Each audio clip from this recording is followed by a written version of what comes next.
Either I should go with the husband in the plane, played by Paul Hendry, or stay on the ground with Humphrey Bogart, because I really didn't know which one of the two men I was in love with.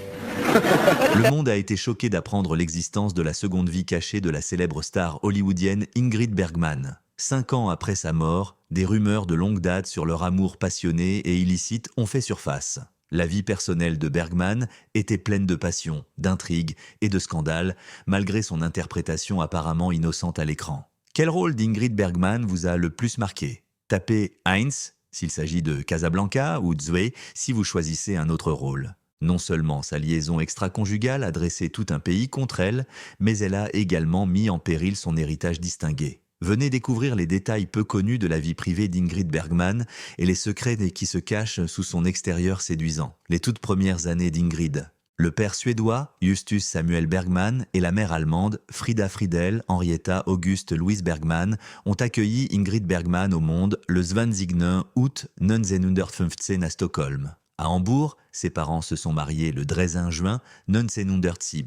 Bien qu'elle soit née et ait grandi en Suède, Ingrid passait ses étés en Allemagne et parlait bien l'allemand. C'est pourquoi elle porte le nom de la princesse Ingrid de Suède. C'est à ce moment-là que les choses deviennent intéressantes. Depuis que ses 2 frères et sœurs aînés sont décédés tragiquement en bas âge, Ingrid a été élevée comme une enfant solitaire. Sa mère est également décédée alors qu'elle avait 2 ans et demi. N'est-ce pas incroyable? Quand elle était plus jeune, elle devait se faire des amis. Elle avait de grandes aspirations pour son père, Justus Bergman. Pendant 3 ans, il l'oblige à suivre des cours de chant car il veut qu'elle devienne une star de l'opéra. Bien qu'Ingrid ait fréquenté la Palmgrenska Samskolan, une école de filles réputée à Stockholm, elle n'y était pas particulièrement appréciée ni une élève remarquable. En tant que photographe passionné, son père, Justus, adorait utiliser son appareil photo pour documenter les anniversaires de sa fille. Elle était son sujet préféré, car elle était habituellement si joyeuse et vivante, dansant, s'habillant et jouant pour les photos de son père. « J'étais peut-être l'enfant le plus photographié de Scandinavie », a déclaré Bergman en plaisantant à l'âge adulte. Mais la tragédie survint en 1929 alors que Bergman n'avait que 14 ans et que Justus mourut d'un cancer de l'estomac. Elle a été profondément blessée par la mort de ses 2 parents à un si jeune âge et elle a porté cette angoisse sans le savoir. Bergman a déménagé avec sa tante paternelle Hélène lorsque son père est décédé. Mais elle est décédée tragiquement d'une maladie cardiaque 6 mois plus tard. Son oncle paternel Otto et sa femme Hulda, qui avaient eux-mêmes 5 enfants, l'ont ensuite accueillie. De plus, Bergman a passé du temps avec Elsa Adler, sa tante maternelle qu'elle appelait affectueusement Mouti, conformément à la coutume familiale. Bergman avait toujours rêvé de devenir actrice, et elle s'habillait souvent comme sa défunte mère et se produisait dans le studio désormais vacant de son père. C'était une personne multilingue, douée, qui parlait facilement le suédois, l'allemand, l'anglais, l'italien et le français. Elle a démontré ses talents d'actrice dans chacune de ces langues à différentes étapes de sa carrière. Après avoir reçu une bourse très convoitée de la prestigieuse Royal Dramatic Training Academy, elle s'est lancée dans sa carrière d'interprète. La célèbre Greta Garbo avait déjà reçu une bourse de ce genre, c'était donc une réalisation impressionnante. Bien qu'il soit d'usage que l'école ait besoin de 3 années de formation avant de proposer des rôles d'acteur, le don extraordinaire de Bergman était incontrôlable. Défiant les conventions, elle a été choisie pour jouer dans le drame révolutionnaire de Siegfried Sieverts, E.T.T. Goes, Un crime. À l'Académie, cette chance inattendue était considérée comme totalement contraire au protocole. Elle en était à ses premières vacances d'été lorsqu'une société cinématographique suédoise est intervenue. Bergman a été attiré loin du Royal Dramatic Theatre après seulement 1 an d'études lorsqu'ils ont vu son talent et lui ont proposé un poste. Après cela, elle s'est engagée dans l'industrie cinématographique et a commencé à travailler sur des films à plein temps. Devenait célèbre. Après un petit rôle en tant que figurante dans le film Landskamp de 1932, Bergman a été initiée au monde du cinéma et a eu l'impression d'entrer dans un espace sacré. Elle incarna Elsa, une femme de chambre dans un hôtel délabré, qui attira l'attention de l'acteur principal Edvin Adolphson dans Munkbro Greven 1935, son premier rôle parlant. Sa ligne distincte et son look un peu plus lourd ont été salués par les critiques, qui l'ont également qualifiée de confiante et forte. Sa tenue peu attrayante dans le film aurait pu jouer un rôle dans les remarques négatives faites sur son apparence. Bergman a reçu un contrat de studio après son rôle dans Munkbro Greven, et elle a été affectée sous la direction du réalisateur Gustav Molander. Bergman a de nouveau fait la une des journaux après un incident survenu. Dans le film Ocean Breakers, elle incarne cette fois la fille d'un pêcheur. Le génie de Bergman était évident dans sa performance, qui a captivé les spectateurs malgré la difficulté de la tâche. Mais ce n'était pas la fin de son aventure. Elle a eu l'incroyable chance de collaborer avec Gösta Ekman, son acteur préféré, dans le film Swedish Elms. Bergman a tout donné puisque c'était son rêve devenu réalité, et elle a eu un effet durable sur le public et sa costard. Peu de temps après, Bergman incarnait Lena, une secrétaire tombée follement amoureuse de son employeur Johan, qui était également un mari malheureux. Dans le film Walpurgis Night, Lena et la femme de Johan se sont battues âprement pour l'amour de Johan. En fin de compte, Lena a pris le dessus, gagnant l'affection de Johan et chassant sa femme. Pour Bergman, de nouvelles perspectives se présentent en Nunsen under Dressing Sex. Dans le film On the Sunny Side, elle incarne une orpheline respectable qui a épousé un homme riche et plus âgé. Malgré la difficulté du travail, le talent et l'engagement de Bergman étaient évidents, et le public était une fois de plus captivé. Elle a renoué avec son héros, Gösta Ekman, dans le film Intermezzo la même année. La carrière de Bergman prend alors un tournant important puisqu'elle a l'occasion de démontrer tout son potentiel. Après avoir constaté son talent, le réalisateur Molander a reconnu par la suite qu'il avait écrit Intermezzo spécialement pour elle. Néanmoins, il a respectueusement admis que Bergman était celui qui avait fait du film un succès. Au fur et à mesure que sa carrière se développait, Bergman figurait dans le film Only One Night de Nunsen under Dressing Art. Malgré son dégoût pour le rôle, le qualifiant de déchet, elle a consenti à participer à une condition. Elle n'accepterait le film que si elle pouvait également figurer dans Inquinas Ansicht, le prochain film du studio. La renommée et les compétences de Bergman grandissaient et, en Nunsen under Dressing Art, elle joua dans la comédie scandinave Dollar. Le fait d'avoir été élue star de cinéma la plus adorée de Suède, l'année précédente, a consolidé sa place d'actrice de haut niveau. Malgré sa maîtrise limitée de l'anglais et son appréhension quant à la réaction du public américain, Bergman a accepté de participer, prévoyant de terminer ce travail avant de retourner en Suède. Son mari, Peter Aron Lindström, et leur fille Pia, née en Nunsen under Dressing Art, sont restés en Suède. Après son arrivée à Los Angeles le 6 mai, Nunsen under Dressing 1, Bergman resta chez les Selznick jusqu'à ce qu'elle puisse trouver un autre logement. Selon Danny, le fils de Selznick, qui était encore jeune à l'époque, son père se méfiait de Bergman en raison de ses sourcils épais, de sa taille imposante, de son nom à consonance allemande et de son manque de maîtrise de l'anglais. Pourtant, les idées originales de Selznick n'ont changé ni le nom ni l'apparence de Bergman et elle a finalement été acceptée par le public américain. Selon un article du magazine Life, Selznick a compris la peur de Bergman à l'égard des maquilleurs hollywoodiens, qui la transformeraient en une personne complètement différente, et leur a dit de ne pas utiliser trop de maquillage. Selznick a également vu que sa beauté inhérente l'emporterait sur le faste fabriqué d'Hollywood. Stromboli, réalisé par Roberto Rossellini, a été créé le 18 février 1950. Après avoir vu 2 films de Rossellini, Bergman lui écrivit en 1949 pour lui exprimer son enthousiasme et lui proposer de collaborer sur un film. En conséquence, elle a été sélectionnée pour le casting de Stromboli. Bergman a rapidement appris qu'elle était enceinte de leur premier enfant après qu'ils soient tombés amoureux pendant le tournage du film. L'ensemble de la situation a créé un problème important aux États-Unis. Les gens étaient furieux contre Bergman et même les sénateurs en discutaient. Un sénateur a déclaré qu'elle avait une influence terrible et qu'elle détruisait le mariage. Lorsqu'elle incarna Jeanne d'Arc, tout le monde fut interloqué, tant on la croyait innocente.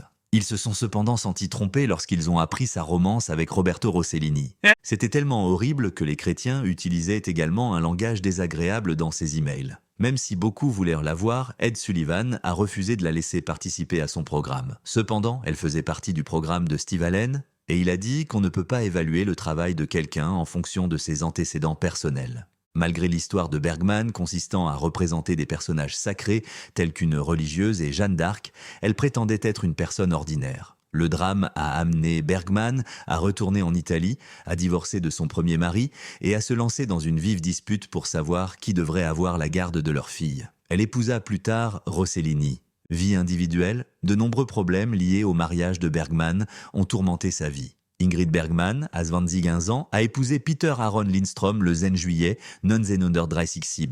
Lindström était un dentiste devenu neurochirurgien. C'est à Stade que le mariage a eu lieu. Le 26 septembre 1938, le couple eut une fille, Friedel Pia Lindström. Bergman est revenu aux États-Unis en 1940 et a commencé à se produire à Broadway avant de passer au film hollywoodien. Son conjoint a emmené leur fille aux États-Unis avec elle l'année suivante. Bergman se rendait souvent à New York pour rencontrer Lindstrom qui étudiait la médecine à l'université de Rochester à Rochester, New York. Au cours de ces voyages, elle passait de quelques jours à plusieurs mois dans leur petite maison en stuc qu'ils louaient. Bergman a volontairement accepté le point de vue de Lindstrom selon lequel il était le chef incontesté de la famille. Selon un article du magazine Life, son dégoût pour le glamour et le glamour d'Hollywood signifiait qu'il insistait pour séparer sa vie personnelle et professionnelle. Le couple a continué à passer du temps ensemble chaque fois que Bergman pouvait voler entre deux missions de tournage lorsque Lindstrom a déménagé à San Francisco, en Californie, après avoir terminé son stage dans un hôpital privé. Mais contrairement au reste du monde, Lindstrom avait une opinion différente sur Bergman. Elle lui semblait vaniteuse et il pensait qu'elle était trop concentrée sur sa carrière et sa personnalité. Selon le biographe de Bergman, Donald Spoto, Lindstrom a fait preuve d'une attitude économe envers l'argent en assumant la responsabilité de ses préoccupations professionnelles et financières. Ingrid Lindstrom et son mari ont déposé des documents de déclaration d'intention auprès du tribunal de district des États-Unis, district sud de Californie, le 27 août 1945, 2 jours avant son dressage anniversaire dans le but de demander la citoyenneté américaine. Bien que le mari de Lindstrom soit pleinement conscient de ses activités adultères, il a décidé de ne pas demander le divorce, admettant ouvertement qu'il le supportait puisqu'elle subvenait à ses besoins financiers.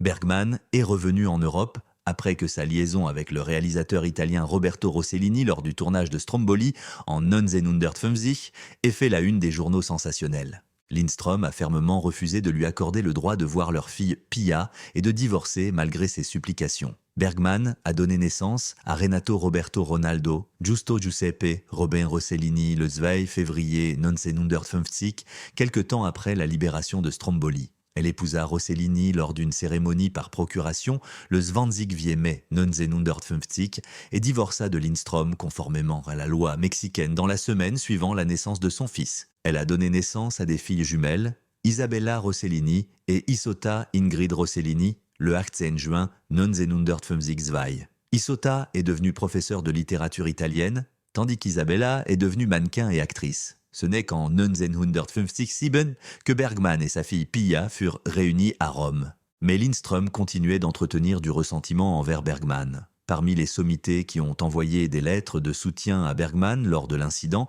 figuraient John Steinbeck, Ernest Hemingway, Ellen Hayes et Cary Grant. Cet incident public est largement reconnu comme l'un des scandales sexuels majeurs à Hollywood au cours du XXe siècle. Outre les États-Unis, il a bénéficié d'une attention médiatique remarquable à l'étranger, notamment en Suède, où Bergman est né. Bergman a été sévèrement critiqué par la presse conservatrice suédoise, qui est même allée jusqu'à dire qu'elle avait porté atteinte à la réputation internationale de la Suède. De plus, la controverse a pris des connotations ethnocentriques, décrivant Rossellini comme un amoureux latin agressif, hautement sexualisé et immoral, et elle a influencé la perception de l'immigration par United. Pourtant, les féministes suédoises ont défendu Bergman, ce qui a provoqué un conflit en Suède entre le nouveau mouvement féministe et les médias conservateurs, en particulier après le retour de Bergman en 1955. Aux États-Unis, la controverse a également pris une tournure xénophobe. Le sénateur Edwin C. Johnson a déclaré qu'aucun extraterrestre coupable de turpitude ne peut à nouveau entrer sur le sol américain, accusant Bergman d'avoir délibérément quitté une nation qui lui avait fait preuve d'une telle gentillesse. Selon sa fille Isabella Rossellini, elle a été contrainte de quitter les États-Unis parce qu'elle pensait que des célébrités et des étrangers entraient dans le pays et se comportaient de manière immorale, donnant ainsi un mauvais exemple à la prochaine génération. Après la guerre, le conservatisme social était répandu, ce qui a alimenté la fureur du public face à la romance scandaleuse entre Rossellini et Ingrid Bergman. La réputation de Bergman, en tant que personne sainte et pure, a également contribué de manière significative à l'incident. Même si elle était un être humain imparfait, Bergman a même admis que sa représentation de Jeanne d'Arc avait fait d'elle une sainte. Elle a poursuivi en disant que de nombreuses personnes qui ne la connaissaient que grâce à son personnage à l'écran ont été déçues lorsqu'elles ont découvert qu'elle avait des défauts. Néanmoins, sa justification n'a pas nié la réalité selon laquelle elle avait deux vies distinctes. Le mariage de Bergman et Rossellini fut semé d'embûches et se termina par un divorce en 1957. Renzo Avanzo, le cousin de Rossellini, craignait que Bergman ne détourne l'attention du travail de Rossellini en tant que cinéaste. En raison de sa possessivité, Rossellini a interdit à Bergman de travailler avec quelqu'un d'autre. Lors de la fusillade indienne de 1957, Rossellini a eu une liaison avec Sonali Dasgupta. Bergman a rendu visite au Premier ministre indien Jawaharlal Nehru à Londres pour organiser le départ de Rossellini d'Inde. L'année suivante, le couple divorce finalement. Bergman a épousé Lars Schmidt le 21 décembre 1958, un homme d'affaires de théâtre issu d'une riche famille maritime suédoise. C'est Kay Brown, son attaché de presse, qui les a présentés. Le couple passait ses étés sur l'île isolée de Lars, au large des côtes suédoises d'Anholmen. Ils vivaient à Choiseul, près de Paris, tout comme leurs enfants. Lars était occupé à créer des pièces de théâtre et des émissions de télévision dans toute l'Europe, tandis que Bergman était souvent à l'étranger pour tourner des films. Les exigences de leurs horaires de travail individuels ont provoqué des tensions dans leur mariage. En 1963, après la conclusion du téléfilm Hedda Gabler, Bergman a été cité pour avoir porté un bikini considéré comme impudique selon les normes traditionnelles portugaises pendant ses vacances avec Schmidt à la plage de Montegordo. Ils ont divorcé en 1975 après plus de 2 décennies de mariage. Mais Lars était à ses côtés jusqu'au jour de sa mort, le 29. août 1982, jour de son 67e anniversaire. Les petits-enfants de Bergman, dont Elektra Rossellini-Wiedemann, méritent d'être remarquables. Dans une interview réalisée en octobre 1978, Bergman a parlé de son dernier rôle au cinéma dans Sonate d'automne, qui explorait les liens complexes mère-fille. Bergman a établi des comparaisons entre ses expériences personnelles de devoir abandonner ses filles en raison d'obligations professionnelles et son portrait d'une pianiste de concert qui a fait passer sa carrière avant la parentalité. Elle considérait à quel point il était difficile de laisser ses enfants derrière elle pour poursuivre ses objectifs professionnels. Avant sa mort, en 1982, Bergman a modifié son testament, attribuant principalement sa fortune à ses 4 enfants. Elle a également pris des dispositions pour sa femme de chambre à Rome, la nièce de Rossellini, Fiorella, et l'enfant de son agent Kate Brown. Partenariats et rencontres extra-conjugales. Bergman a eu de nombreux partenariats et rencontres extra-conjugales au cours de sa carrière. Bergman a eu des relations amoureuses avec ses réalisateurs et co-stars dans les années 1940. En écrivant sur le Dr Jekyll et Monsieur Hyde, par exemple, elle a eu une brève relation avec Spencer Tracy. Pendant le tournage de Pour qui sonne le glas, elle a également eu une liaison avec Gary Cooper.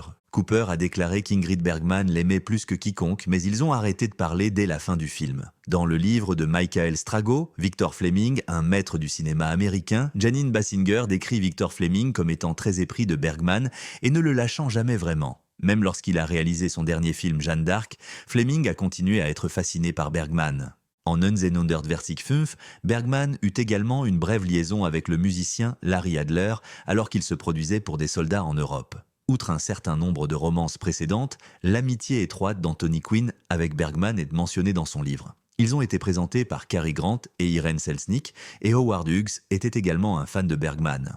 En fait, Hughes a même dit à Bergman qu'il lui avait acheté RKO en cadeau. Le photographe Robert Capa et l'acteur Gregory Peck étaient tous deux les partenaires amoureux de Bergman alors qu'elle était mariée à Lindstrom. La sensibilisation du public à l'implication de Bergman avec Capa est apparue à travers ses mémoires. Lorsque Bergman s'arrêta à Paris en juin 1945, alors qu'elle se rendait à Berlin pour divertir les troupes américaines, elle accepta une invitation à dîner et rencontra Capa et l'auteur Erwin Shaw. Elle a dit qu'ils avaient passé un bon moment ensemble ce soir-là. Son voyage vers Berlin a repris le lendemain. Ils se sont revus lorsque Capa était à Berlin 2 mois plus tard pour prendre des photos des conséquences de la guerre. Bergman était malheureuse dans son mariage avec Lindstrom et voulait divorcer après être tombée amoureuse de Capa. Ensemble, ils gagnèrent suffisamment d'argent à Berlin pour que Capa retourne à Hollywood avec Bergman.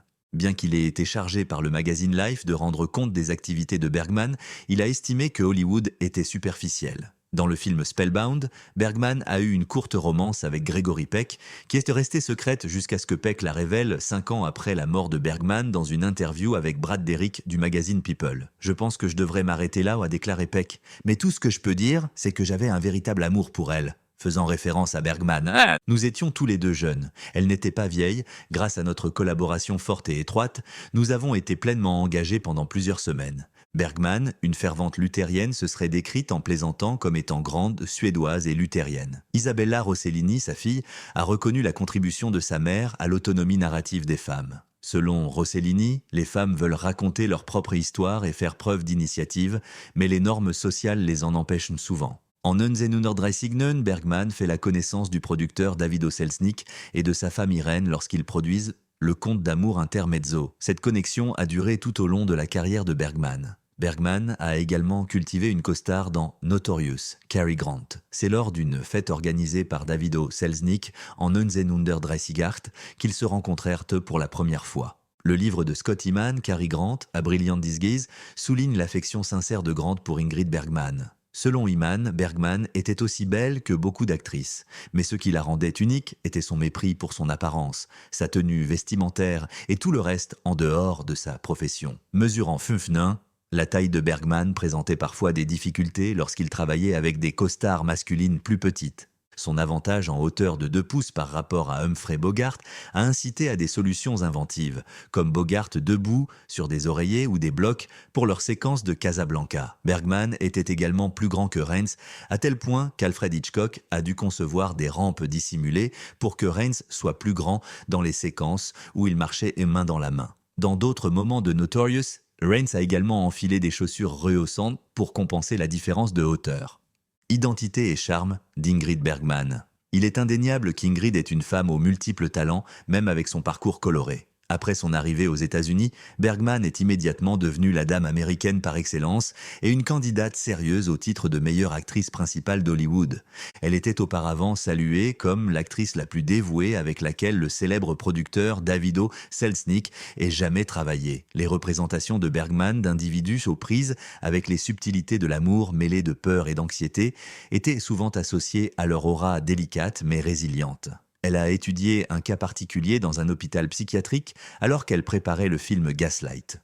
De même, afin de reproduire les manières de Golda Meir dans A Woman Called Golda, elle a minutieusement recherché des vidéos. Dans Sonate d'automne, elle se déplaçait sur l'écran comme un animal en cage, mais elle le faisait avec une élégance qui accentuait l'effet de son discours calme mais puissant. Bien que Bergman soit réputé pour son engagement inébranlable envers son art, son style d'acteur était caractérisé comme inflexible et obstiné. Même la cinéaste de renom Ingmar Bergman a déclaré qu'ils étaient souvent en désaccord sur place et qu'elle était réticente à repousser les limites.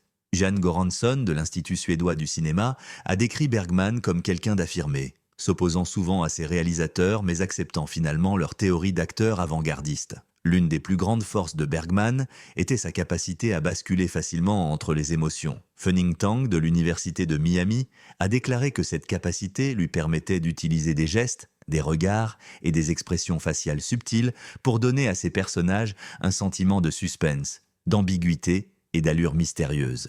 Roger Ebert a également fait écho à cette idée en soulignant la méthode particulière de Bergman pour analyser le visage d'un homme. Contrairement à de nombreuses autres actrices qui se concentrent sur leur prochaine réplique, il a souligné qu'elle fait plus que simplement le regarder dans les yeux. Bergman explore plutôt les yeux à la recherche de minuscules indices et de significations plus profondes. Ses propres yeux imitent même les plus petits changements dans les émotions d'un acteur lorsqu'il est en gros plan. Le livre Stardom and the Aesthetics of Neorealism, Ingrid Bergman in Rossellini's Italy, affirme qu'Alfred Hitchcock a joué un rôle déterminant dans le changement du personnage de Bergman à l'écran pour représenter l'école de pensée du moins C+. Son appareil photo était concentré sur les subtilités de ses expressions faciales alors qu'il la pressait de devenir plus neutre et plus calme.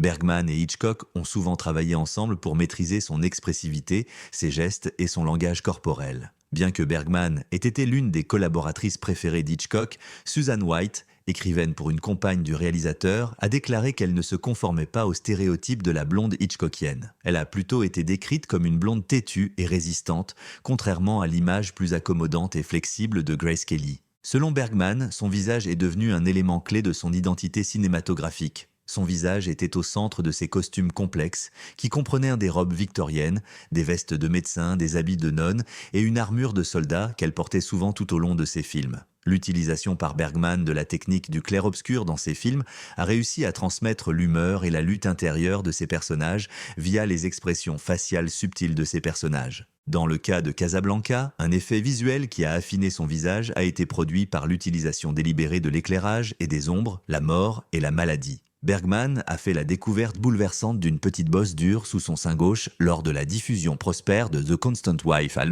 Elle était tellement inquiète qu'elle n'a pas perdu de temps pour subir sa première intervention le 15 juin 1970 dans un établissement de Londres. Malheureusement, ce n'était pas la fin de ses problèmes. Alors que Bergman travaillait sur la sonate d'automne, elle découvrit une autre bosse. Résolue à s'attaquer de front au problème, elle retourne rapidement à Londres pour d'autres opérations. Malgré ses problèmes de santé, elle fait preuve d'un courage remarquable et accepte même de jouer Golda Meir en 1980.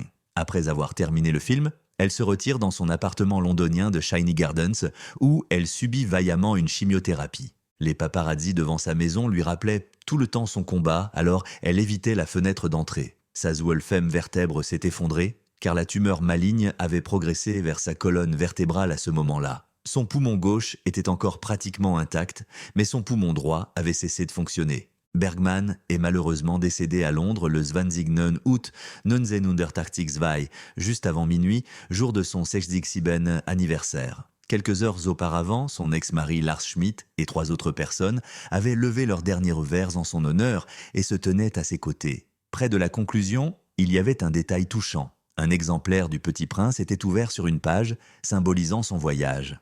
Ses enfants faisaient partie des 100 personnes en deuil qui ont assisté à la cérémonie funéraire d'octobre à l'église St. Martin-in-Fields. De nombreux acteurs et co-stars, dont Liv Ullmann, Sir John Gielgud, Dame Wendy Hiller, Birgit Nilsson et Joss Ackland, étaient présents en plus des Rossellini et de leurs cousins suédois. Des sélections d'œuvres de Shakespeare ont été lues à haute voix tout au long de la cérémonie. Ce vieil homme de l'auberge du 6e bonheur de Beethoven et des extraits de As Time Goes By figuraient au programme musical. Justin Daly, le petit-fils de Bergman, a décrit l'événement comme une scène tumultueuse où des centaines de photographes documentaient l'action, dont l'un l'a involontairement frappé à la tête. Elle était bien plus que ma grand-mère, pensa-t-il, même au milieu de tout ce chaos. Elle appartenait à tout le monde, elle en faisait partie. Lors d'une cérémonie privée à laquelle seuls 5 amis et membres de la famille proche ont assisté, Ingrid Bergman a été incinérée. Après avoir été incinérée au cimetière Kensal Green de Londres, ses cendres ont été envoyées en Suède. À Bohuslän, sur la côte ouest de la Suède, près du hameau de pêcheurs de Fjällbacka, où elle avait passé la plupart de ses étés de 1950 jusqu'à sa mort, la plupart de ses cendres ont été jetées à la mer sur l'île de Danholmen. Au Norra Begravningsplatsen, cimetière du Nord, à Stockholm en Suède, le reste de ses cendres a été enterré avec celles de ses parents. Les grands médias américains et européens ont publié une large couverture de la mort de Bergman. L'histoire a notamment été présentée en première page du New York Post et du Los Angeles Times. La police de caractère rouge vif a fait ressortir l'annonce du New York Post. De plus, Leonard Nimoy a exprimé son admiration pour elle en tant que personne et interprète douée, louant son courage et sa ténacité. Il pensait que c'était une femme merveilleuse. À l'occasion du premier anniversaire de la mort de Feu Bergman, un groupe de célébrités, d'amis et de parents se sont réunis au Festival du film de Venise, le Dressiggut 1983 pour lui rendre hommage. En 2015, un certain nombre d'organisations ont commémoré le centenaire de Bergman avec des séminaires, des publications, des documentaires, des projections de films et des expositions. Ces vidéos ont été choisies et présentées par ses enfants au MoMA, le musée d'art moderne. Ces films hollywoodiens et italiens ont fait l'objet d'une vaste rétrospective au AFI Silver Theatre and Cultural Center.